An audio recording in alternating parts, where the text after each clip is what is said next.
Katatapos lang maligo ni Gibbim at balak na sana niyang tumawag ng isang prostitute para sa late night chat. Pero nang idantay niya ang kamay niya sa gilid, bigla siyang namutla. Hinayla niya ang kumot at nakita ang isang mahigpit na binalot na bangkay na nakahiga sa tabi niya. Ang taong iyon ay walang iba kundi ang kapatid niyang si Minsu. Sinaksak niya si G. Balm sa pangatlong vertebra ng kanyang gulugod. Tinanong niya ito kung hindi na ba siya makagalaw. Pagkasabi noon, mabilis na kinuha ng babae ang isang dog chain at mahigpit na itinali iyon sa leeg niya hanggang sa mawalan siya ng malay. Nang magising si Gibbon, para na siyang isang perverted murderer. Sa oras na iyon, napalibutan na ng mga pulis ang kwarto. Ngunit pagpasok ng mga pulis, naglaho na siya. 15 taon na ang nakalipas mula nang maging serial killer si Gibbon na pumatay ng 7 tao. Ngunit dahil sa kakulangan ng ebidensya, nakulong lamang siya ng 15 taon para sa pagpatay ng isang tao. Lubhang ikinagulat ng korte ang desisyong ito, lalo na ng pamilya ng biktima. Lahat sila ay wasak at nais lang nilang maparusahan si Gibalom sa pinakamakatarungang paraan. Agad lumapit ang police chief kay Gibalom at sinabi, paglabas mo matapos ang 15 taon, hihintayin kita. Sa gitna ng crowd ay may isang batang babae na tahimik na nagmamasid, bakas sa kanyang mga mata ang kawalan ng magawa at matinding galit. Ang pangalan niya ay Haijo, anak ng isang police captain. 3 buwan ang nakalipas, matapos mag-overtime ang ama ni Haijo kapalit ng chief, aksidente niyang nakasalubong ang mamamatay taong si Geba.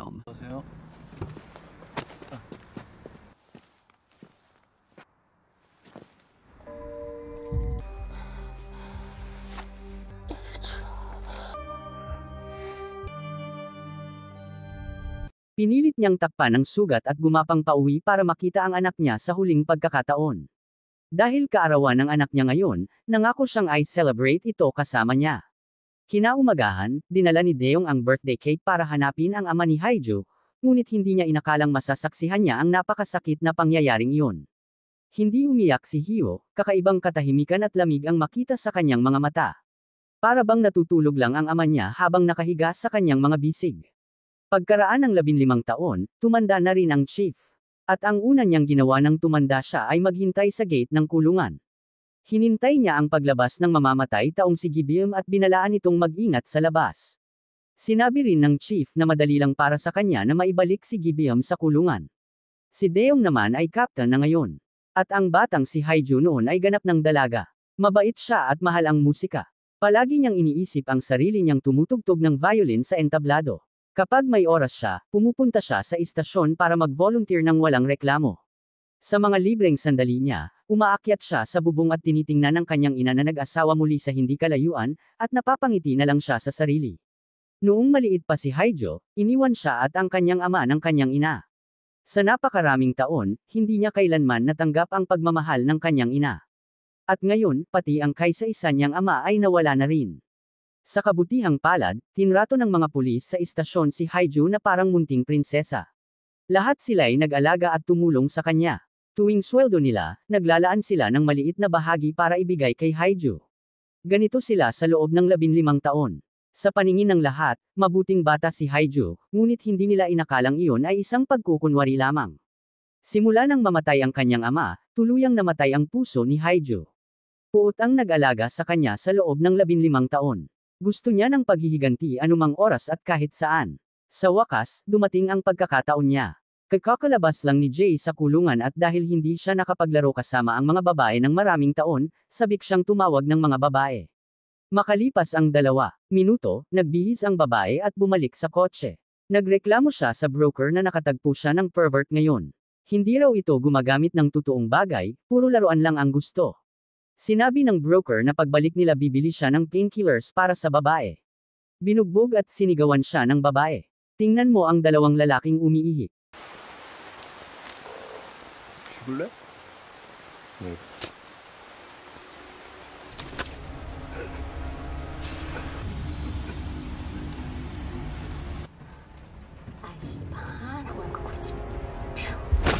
Nakita ni Haijo, na nagtatago sa likod, ang buong pangyayari. Naisip din niyang sino ang tumulong sa kanyang maghayganti. Ang mamamatay taong si Jam, na bagong labas pa lang sa kulungan, ay nakapatay muli. Kaya hindi maiwasang suspetsahan siya ng chief. Pero ayon sa CCTV ng hotel, walang ebidensya laban sa kanya. Wala nang ibang magagawa, kaya kinailangan ng chief na palayain siya. Kinagabihan, nakita ni Haiju ang kanyang ina na inaabuso ng kasalukuyan nitong asawa. Paulit-ulit niyang sinabi sa lalaki na malapit na siyang mamatay, ngunit hindi siya pinaniwalaan. Akala niya nababaliw lang si Haiju at nagsasalita ng walang kwenta. Binalaan niya itong huwag manggialam sa pagsusugal niya sa kasino. Sinabi naman ni Haiju na ang dapat na lumayas ay siya. Nang dumating ang oras na kailangan na niya ang lalaki, tinawag siya nitong baliw. Pinatumba siya ni Haiju. Paulit-ulit niyang sinasabi na sa dagat ng Saudi Arabia, ang karahasan at pagnanakaw ay capital crimes pa rin at patas ang batas para sa lahat. Kinabukasan, nadiskubre ng mga dumadaan ang bangkay nito at napalibutan. Sakto namang napadaan si Gibbim habang nag-eehersisyo. Nakita niyang kapareho ng paraan ng pagpatay ang ginawa, kaya alam niyang may nagtatangkang ibintang iyon sa kanya. Napansin niya si Haiju na nakatago sa crowd.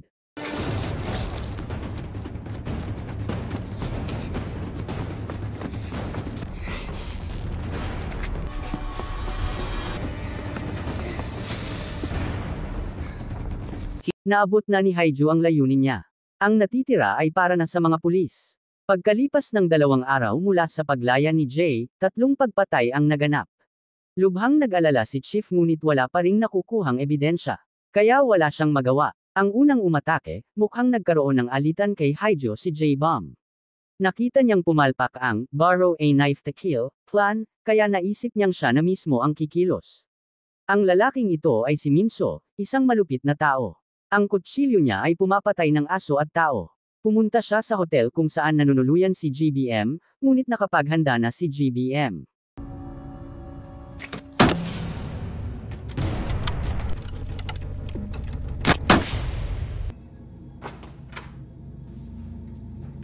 Hindi lang niya inaasahang darating doon ang chief at sisirain ang plano niya. Sa kabilang banda, inakala ni Haiju na kapag namatay ang kanyang stepfather, magiging mas maayos ang buhay ng kanyang ina. Hindi niya inakalang pagpasok niya sa pinto ay makita niyang patay na ang kanyang ina. Nagpakamatay ito sa pag-inom ng gamot. Napatigil si Haiju at hindi malaman ang gagawin. Tahimik na pumanaw ang kanyang ina. Pagbalik ni Haiju sa bahay, naalala niya ang paraan ng pagpatay ni Emso nung gabing iyon. Pag-aaralan niya, napagtanto niyang may 2 mamamatay tao noon. Isa ang mahilig maneksak, at isa ang mahilig manhiwa. Totoo ang hinala niya. Sila ay sina Emso at Gelm. Matagal na silang magkakilala mula pagkabata. Pareho rin nilang nagustuhan ng isang babae noon. May kakaiba silang hilig na nagsimula pa noong bata pa sila, nakahanap sila ng saya sa paghahanap at paghabol. Nang malaman ni JBM na nangangaliwa si Minso sa girlfriend niya, hindi siya nagdalawang isip na patayin ito. Labis na nasaktan si Emso kaya isinumbong niya si J-Bomb sa pulisya. Iyon ang nagbigay sa pulis ng pagkakataon na matagal na nilang hindi mahanap.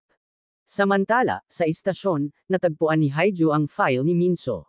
Sigurado siyang isa si Minso sa mga salarin. Pag-uwi ni Minso mula sa trabaho, nakita niyang hindi bukas ang ilaw sa bahay. Pumasok siya para kumuha ng kandila, ngunit hindi niya inasahang natatakpan na ng basag na salamin ang sahig. Makikita sa malamig at walang emosyon niyang mukha kung gaano siya kalupit. Nang biglang buksan ang ilaw, may babaeng nakaupo sa harap niya. Pagkatapos patayin ni Haiju si Minso, dinala niya ang katawan nito sa kwarto ni Gibong. Pagkatapos nito, sinamantala niya ang pagkakataon para lihim na atakihin si Gib. Muli niyang pinik ang eksena ng pagpatay kay Gibi. Dumating ang mga pulis sa oras at inaresto si Gibong sa pinangyarihan. Sa oras na iyon, matapos matagumpay na makapaghiganti si Haiju, masayang-masaya siyang nag-book ng tiket para sa isang music show. Kinuha niya ang kanyang dress at alahas para magayos. Pero hindi niya inakalang matapos makatakas si GBM, agad itong nakipag-ugnayan sa fight reporter. Sinabi niya na inosente siya. Lumalabas na bago dumating ang mga pulis sa hotel, nagising na pala siya. Nagpanggap siyang biktima at tumakas mula sa ambulansya. Dahil sa ginawa ni Gib, napilitang sumuko si Chief. Gusto sana niyang arestuhin si Gib, pero wala siyang ebidensya. Lumapit si Haiju para damayan si Chief at sinabi na ang tanging dahilan kung bakit nananalo ang mas asama ay dahil walang magawa ang mabubuti. Ang ibig niyang sabihin, walang silbi ang pulis. Iginapos na nga niya ang mamamatay tao at binato sa kama, pero nakatakas pa rin ito dahil sa pulis. Sa kabilang banda, pumunta si Gibbim sa bahay ni Minso. Nagsimula niyang balikan ang kwento. Ang taong gusto niyang patayin ay pinatay ng iba, at siya pa ang ibinibintang. Naalala niya ang mga taong pinatay nila ni Minso, pero nadiskubre niyang may isang lalaki sa listahan. Nagpunta si Gib, ang stepfather ni Haijo, sa internet cafe para maghanap ng impormasyon at nalaman niyang ang asawa ng lalaking iyon ay ang ex-wife ng lalaking pinatay niya noon. May anak silang babae na si Haiju, ang batang nakilala niya sa police station, kaya naging malinaw ang lahat. Napansin ng may-ari ng internet cafe ang kakaibang kilos ni Gib at ini-report ito kay Diem.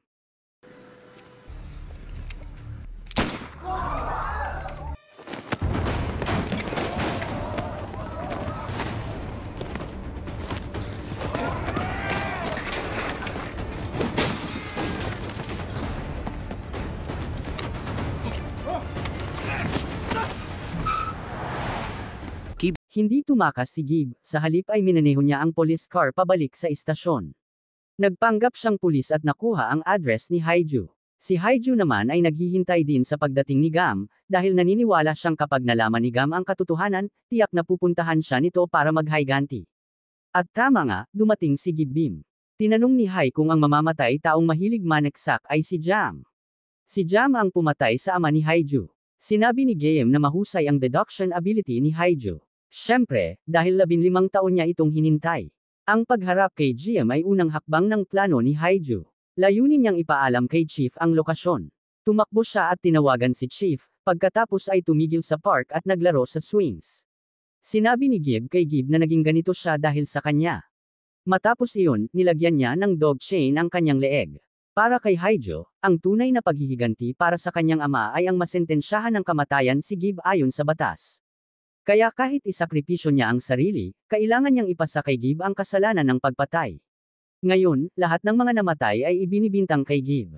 Natulala si Galam, hindi makapaniwalang may mas kahindik-hindik pa sa kanya. Bago pa man makabawi si Gib, dumating na si Chief kasama ang mga pulis upang arestuhin siya. Makalipas ang 15 taon, narito na naman si Gib at hinahatulan. Ngunit sa pagkakataong ito, siya ay sinentensyahan ng kamatayan.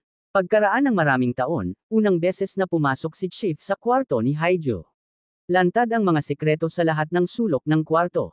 Dito nakatala ang 15 taon ng buhay ng isang batang kaawa-awa. Sa sandaling iyon, lubos na naunawaan ni Chief ang sinabi ni Haiju noon, ang tanging dahilan kung bakit nananalo ang mas asama ay dahil walang magawa ang mabubuti. Dito nagtatapos ang pelikula. Maraming salamat sa panunood. Paalam at hanggang sa muli.